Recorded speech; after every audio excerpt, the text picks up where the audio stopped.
Hello my dear students, welcome to your online mathematics class, and I believe that you all are going through all the videos that are being uploaded. And if you remember, we have already learned how to differentiate the logarithmic function, the function of a function, or the function divided by function. So now we will be starting with the higher derivatives, which is also known as successive differentiation. So what is a successive differentiation? Literally it means that the differentiating a given function more than one time. Okay, like if I have any function f of x. Okay, so if I differentiate it with respect to x, then I write d by, so on differentiating I write d by f of x divided by dx. Okay, so this is known as the first order derivative.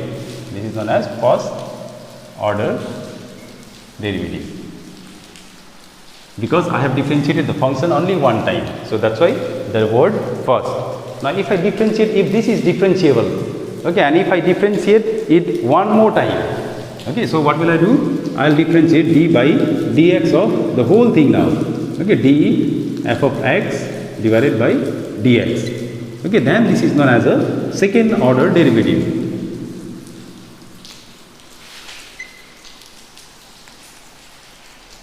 In the same way, if I differentiate the whole of these again, so that is known as a third order derivative. So I can go on differentiating it up to n times. So that's why the name comes the successive differentiation. Generally, so the first order derivative is represented by f dash x. Okay, so single dash, it means that I have differentiated the given function one time.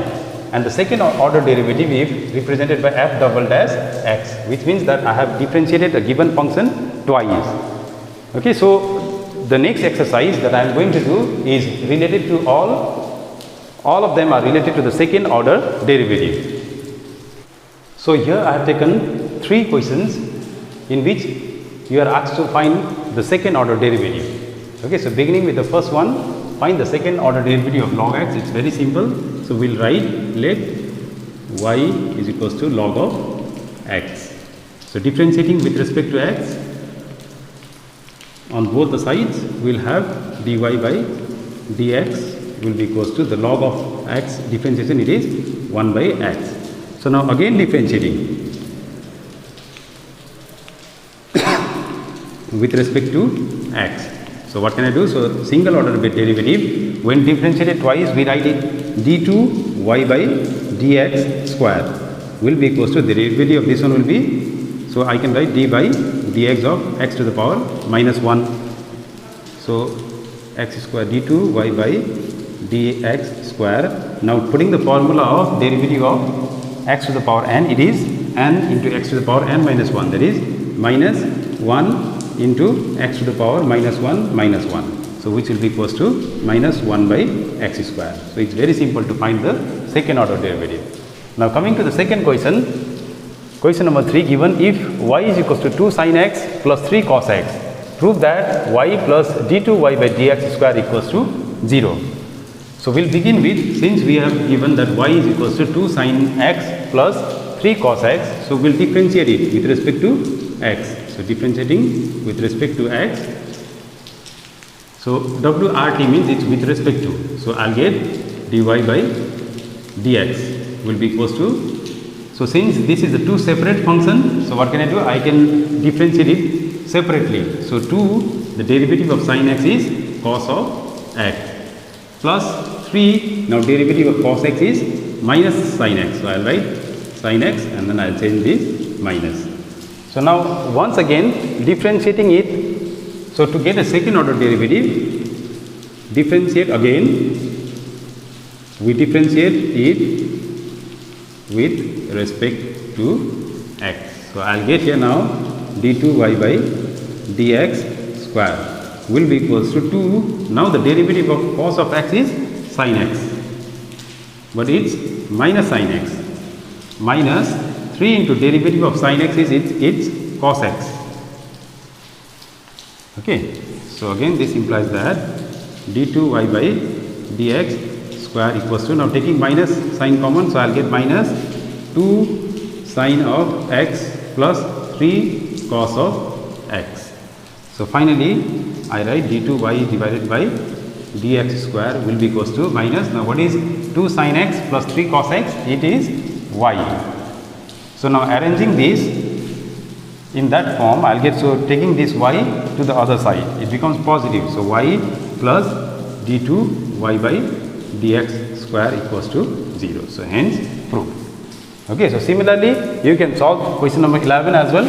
Given that if f of x equals to a sine log of x, prove that x square f double dash x plus x f double dash x plus f of x equals to 0. So we'll begin with the differentiating the first function with respect to x. So differentiating with respect to x, we get this one as f dash of x will be equals to differentiating that function. A is a constant, so a comes out. Derivative of sin x is cos x, cos of log x. Again differentiating log x, I get 1 by x.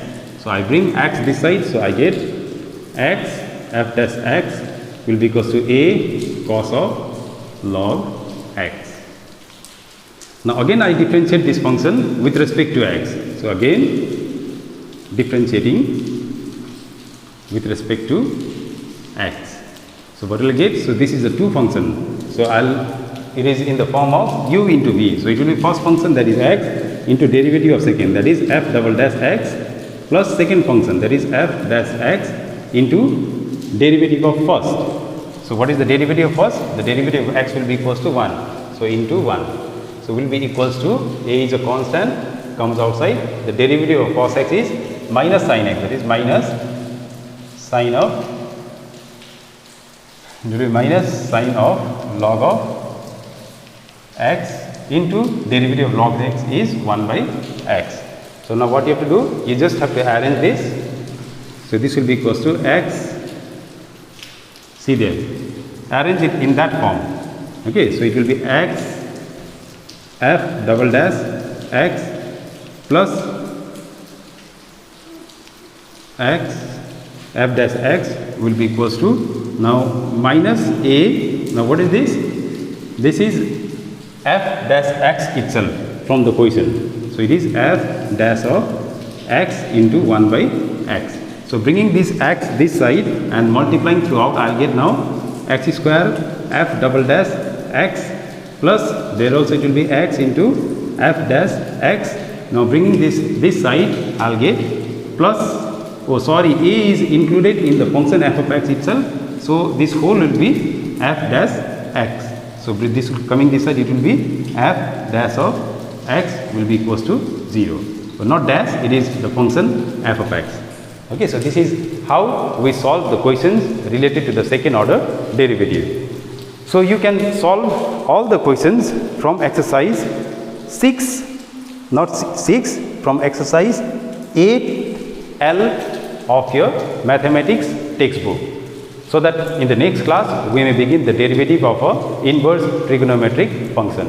Thank you.